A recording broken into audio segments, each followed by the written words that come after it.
Hello and welcome to another video. So today we're taking a look at the pre-built for Rune. As I said, we're covering a pre-built basically every second day. They may not get the most views as videos, but I feel like it's important to cover these, especially for beginners and just for a little bit of fun. And we will have that big roundup, which will probably come in about a week or so. It's just going to depend on how long it actually takes me to get through all these pre-builts, as there is quite a few of them, and doing them every second day leaves a lot of room. So we may try to double up a couple days in a row or something and just get this all done. But honestly, these pre-builts are not the best decks when it comes to being playable. In the beginning ranks, I could see them being a lot more beneficial, but as they stand right now, would not recommend most of them. The sword one, if you've seen the last video, does fairly well. The forest one was pretty shocking, and this rune one is kind of somewhere in the middle. It's trying to do too much of two things. So it's trying to be a Earthright deck, which it actually does pretty reasonably with some of its Earthright effect combinations, but it's also trying to add some spell boost combinations with things like Rooney and cards like that, which just aren't quite as good because they just really suffer in an Earthright deck. So honestly, while some of the cards are quite nice, I especially love the Insight, which is why this is the only pre-built I have actually purchased, plus obviously lack of funds, but that's a whole separate issue. I purchased this one because it was quite nice, and I really wanted to get this Insight card, as it is really cool and one of the most usable cards for me personally. Otherwise, everything else in this deck is pretty okay for value. Like, taking it from a value standpoint, you get the Mysterian Knowledge, which is good. You get plenty of other nice cards, which is always good. We are looking at my variation of this deck, of course, so it is still the pre-built deck. It just has a lot more animated cards in it because I've just created it off the deck listing and it adds all my animated ones.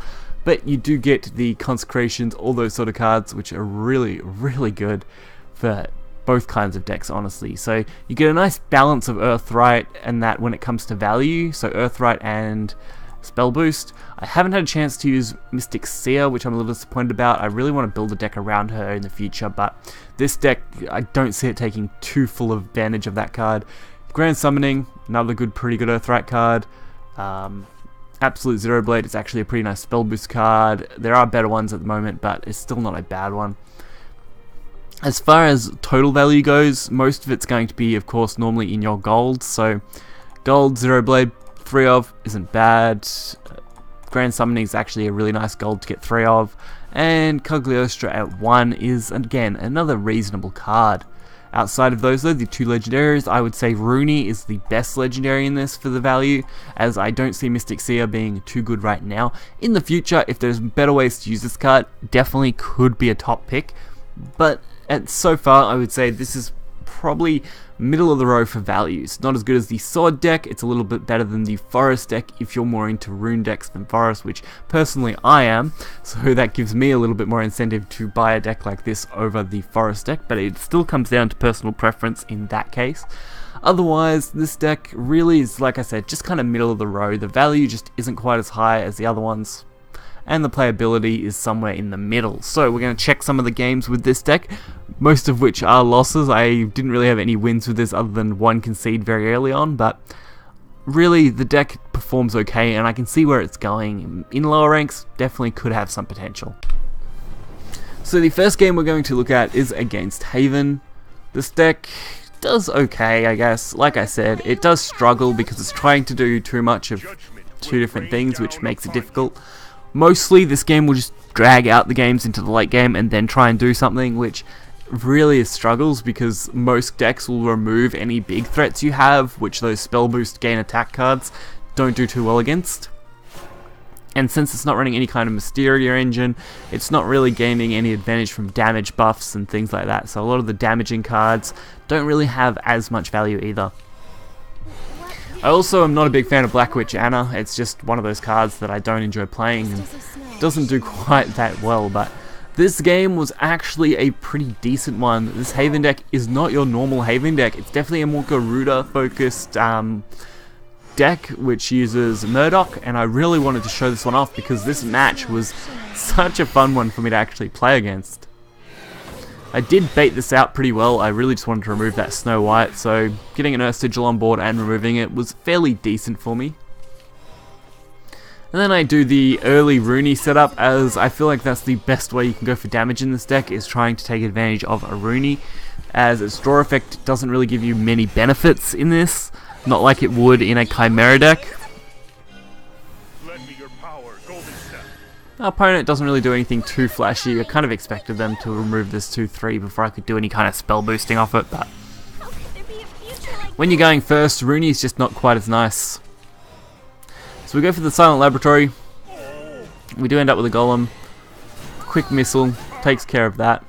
And all we can really do from there is end the turn. So like I said, this deck is really good at dragging games out, making them last longer, and that's really all it does for the most part. It doesn't have any really big burst turns, so you don't have anything like the Chimeras that just stomp your opponent. You don't have anything like this Murdoch deck, which is pretty crazy and just deals damage. And it's not like Earthright where you're getting in burn damage consistently.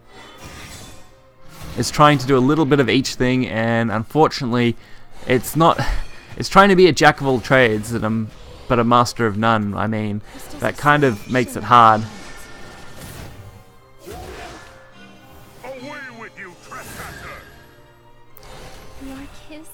So they definitely were pushing me here. I couldn't really do too much against this.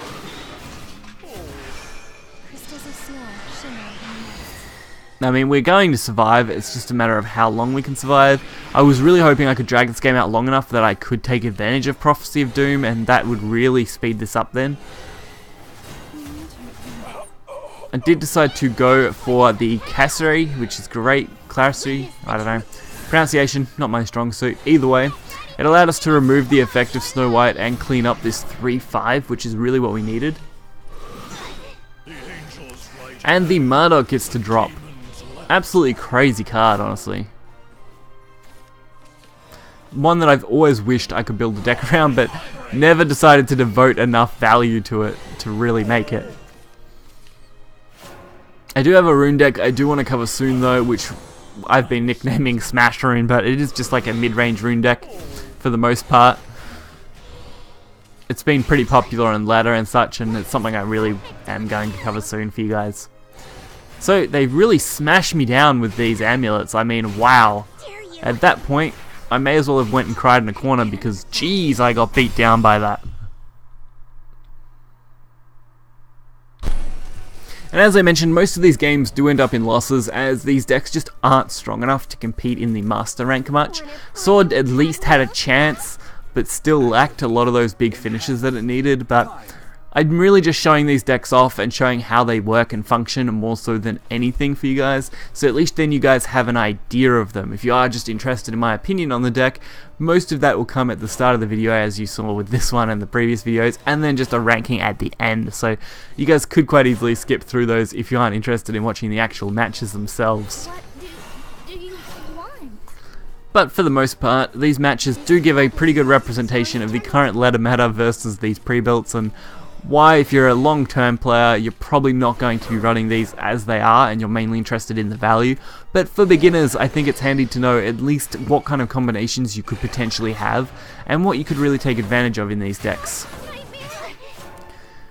Which these decks do a pretty good job of taking advantage of combinations. I mean, the things like Consecration there, or Concentration.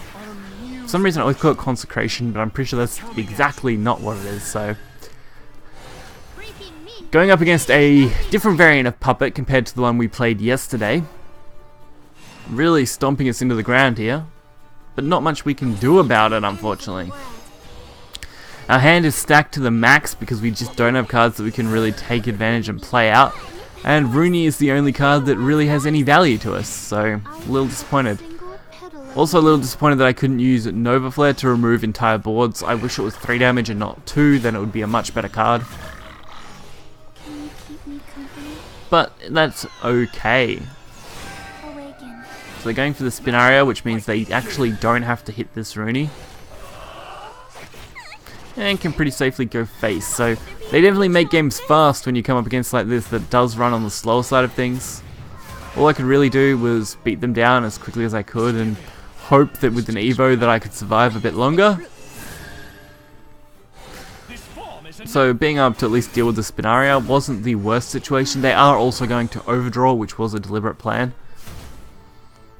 So making them overdraw, a little beneficial to us. Also makes it hard for them to clutter their hand with puppets, which forces out cards. Fortunately here, I probably should have just, instead of throwing this game like I'm about to now, probably could have just thrown down the 5-drop deal damage and went for that instead and killed off one of these.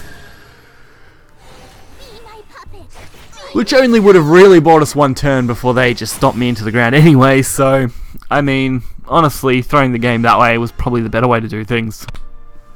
So as I mentioned, this deck really struggles when it comes to identity. I think it is trying to do, again, too much of both things, which makes it a bit difficult. And especially when things like Moonshade Mage are kind of your biggest drop cards that just struggle in basically every situation you put them in. But when it comes to value, it's got at least some reasonable value. Rooney being a pretty good card, the golds being above average, and everything else being reasonably valuable to you as a new player or even as a veteran. And honestly, I still think these insights are probably some of the nicest looking cards you can get and some of the most used. Probably right up there with things like Razor Claw at least, but honestly, I've got to rank this deck, and ranking it is fairly hard. Again, I want to put it below Sword, but above Forest. Value-wise, I definitely would give it somewhere around a 6 out of 10. As far as playability goes, though, it's probably more around a 4 out of 10. It just really lacks that kind of value you want it to have. And once we do a roundup, I'll have a much better idea on where I'm going to place each deck, so that will be really fun. But we'll have a full tier system for where I think these rank in both playability and value overall. So if you guys did enjoy this video, hit the like button and subscribe. You will find the deck list for the pre-builts in the description below, and I'll catch you guys next time. See ya.